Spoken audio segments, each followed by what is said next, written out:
Hello everyone, and let's talk about the vaunted subscriber rewards program that they're adding to Star Wars: The Old Republic. And we're going to ask the question, do we really need a subscriber reward program? Is it a sad state of the game that they're so desperate to retain subscribers that we need to give us a reward every month? Because most of the subscriber rewards that we've had so far, most of them are just fluff. They're just cosmetic fluff. Some of them have been pretty useful. The Starfighter one was pretty useful. You got the free sets of legacy gear.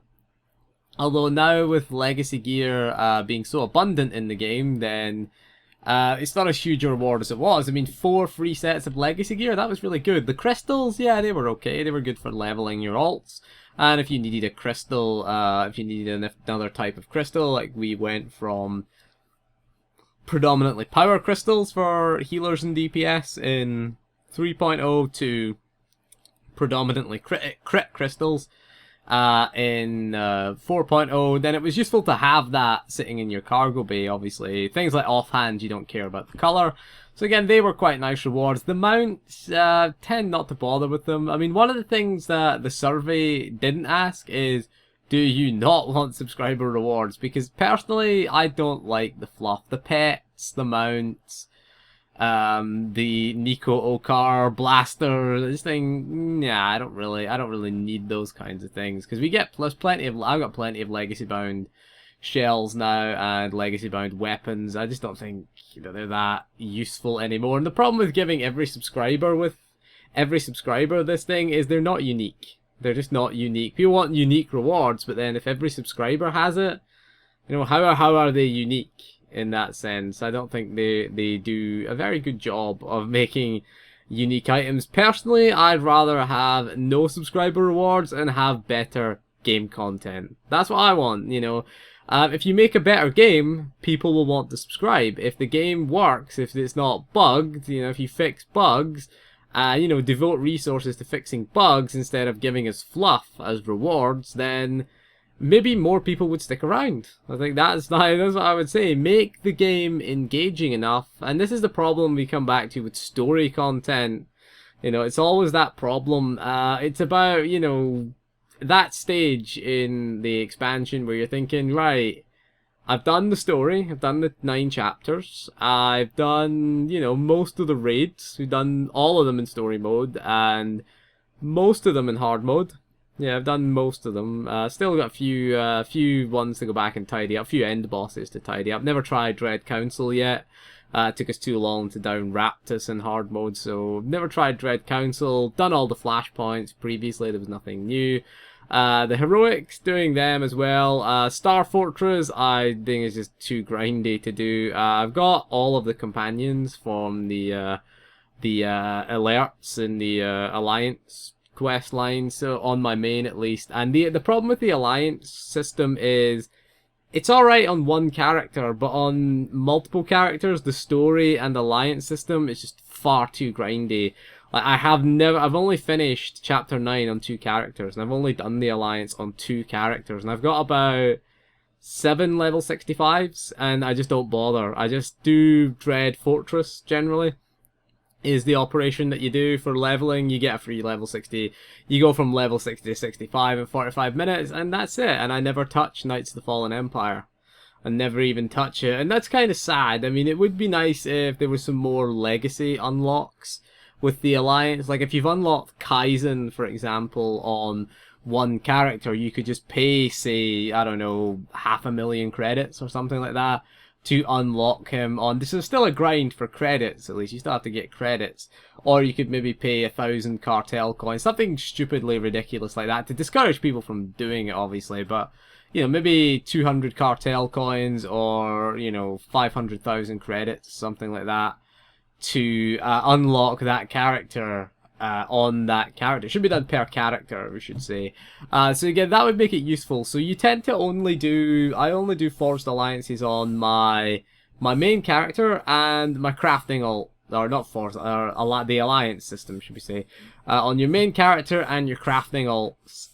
And that's it. That's it. That's it. I don't care about it, and I don't really need to grind companion affection really because there's some characters I've never finished chapter 1, like my guardian and my sorcerer. I want Darth Mar as a companion, so I'm not gonna bother finishing chapter 1. You just play up until you get Darth Mar as a companion, and then you just exit, and that's it. Obviously, you can't do that on a crafting alt because you're gonna need companions to craft. But on a non-crafting alt, fair enough. You know, my guardian and my sorcerer just use Darth Mar. And people ask me, oh, how did you keep Darth Mar? What did you do? What did you do to keep Darth Mar? And it's like, I just didn't finish Knights of the Fallen Empire. I just didn't finish chapter 1. So you finish chapter 1, of course. Spoiler alert, he dies at the end. He dies in that, so, you know, you can keep HK55 in the same way if you don't want to subscribe to get HK55 again. Again, that reward as well, that cheapens the death of HK55. What would have been cool is if in chapter 10 you say got a quest to start rebuilding HK55, and say you went through the chapters and had got a different part of the quest per chapters. Like you got a different part, collect all the parts and then rebuild him. You got a different part, and then at the end of the quest chain, so you had to do all of the quests, you know, do all of the, maybe put some side quests in as well. At the end of the chapter, you could then rebuild HK55. That would have been kind of cool. Instead, nope, they're just giving you him back. So it kind of cheapens his death, and it cheapens the impact his death has had in the story. Really does cheapen it. I mean, should we get Darth Mar back? A lot of people want him back, but personally, no, because all you've done is cheapen his death. You know, there's no point in having a character death just to bring him back. I don't like that. I hate that in things. Oh, the character's dead. There's a massive impact to the character's death. Back next day. You know, they're back next week. You know, see them next week. You know, see them in a few weeks' time, and they come back. It's weird. It's almost like wrestling. It's like a WWE storyline, you know. Oh my god, he fell 40 feet, he's injured, he's dead, he'll never walk again. 2 weeks later they're back wrestling again. You know, it's kind of like that. It's kind of like, don't get away from that kind of storytelling. I hope BioWare would be better than that. It's one of those kind of things that we should be trying to avoid with HK55, and the mission to play as HK55 is nice, but the way it's been implemented is very, very poor, I think. You know, you have to be a subscriber on the 1st of every month from January till August.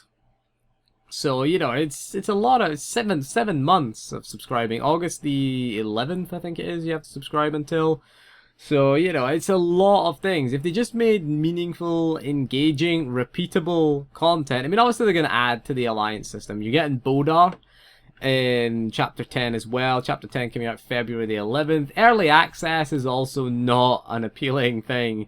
Early access just means you're going to get the bugs before everyone else, and they're still not going to be fixed, of course, when it launches. But I'd rather they focused on developing more deeper, meaningful content, new PvP maps. It's about time. We need a new Warzone. That arena, Zakul arena thing, should be a PvP mode as well. It should have a PvP option. There should be a...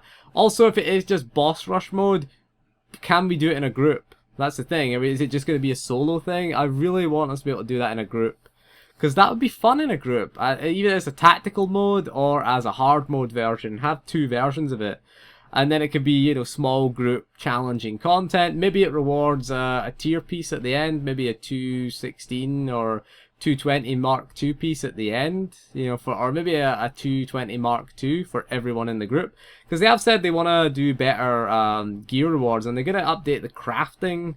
I hope we don't get 224 gear as craftable, because there's no solo content that requires 224 gear, and they also really have to fix the Nightmare loot bug as well. Personally, I think Nightmare should drop 224, regardless of whether it's the op of the week, because there's just no incentive to do Nightmare. Nightmare dropping the same gear as hard mode kind of just relegates Nightmare mode into irrelevance. It's just irrelevant. Why would you want to do Nightmare mode when, you know, hard mode gives you better gear? Hard mode is easier, gives you better gear. You know, that was my phone going off there, that little buzzing sound there. So apologies about that. There you go. So, yeah, hard mode giving better rewards than Nightmare is a massive failure. That's going to do more to retain subscribers. Fixing those bugs is going to do more than offering us just fluff every month. Oh, subscribe on the 1st of the month and you'll get some fluff. You know, you'll get a mount that you'll run around on for about 10 minutes, see everyone else has it, and then go back to your original mount that you like. Same with those Cantina rewards. They're pretty bad. I mean, it's like you get an XP booster that you can't trade with your alts. And it's like, that's great, my character's level 65. Cheers for the XP booster. You know, thanks for that. I'm level capped. Okay? Kind of pointless, really. They need to rethink their whole reward system. I would like them to focus on creating content than creating fluff, because someone has to develop them. You know, it's art assets that have to be moved, someone has to design them, and I'd rather, you know, they focused more of the development budget on, you know, less fluff and more substance, really. More substance, more substantial content would be a lot better, in my opinion. So anyway, so what do you think about this? Are you going to subscribe to get the HK55 quest, where you can play as HK55? I'm going to probably stay subscribed. I'm going to stay subscribed, personally, until at least Chapter 10. Okay, we'll probably just get a 2-month, I'll probably just get another 3-month subscription in December, so it will, mine runs out December 20th, I should point out, so I'll probably just get another 3 months. I'll probably just I'll renew it for 3 months, and what I'll do is I'll stay and check out the Chapter 10, and we'll check out HK55, get HK55 back, see how we go about that, and, you know, we'll see what Chapter 10 has to offer. I don't know whether they're going to change class balance. Probably will mess up class balance again. We say change. I mean, it's pointless to use the word change with BioWare. You should just say mess up. Because they can never really change anything for the better, can they, in the middle of an expansion? They can just ruin. Really, ruin. Change, ruin. That's the BioWare word. When BioWare say change, they mean ruin. There you go, you've learned another BioWare buzzword. But anyway, that is all for this video. So if you're gonna check out Chapter 10, leave a comment and say if you're gonna stay subscribed until August to get to play as HK55. So thank you for joining me for this video. We'll see you again soon, and goodbye.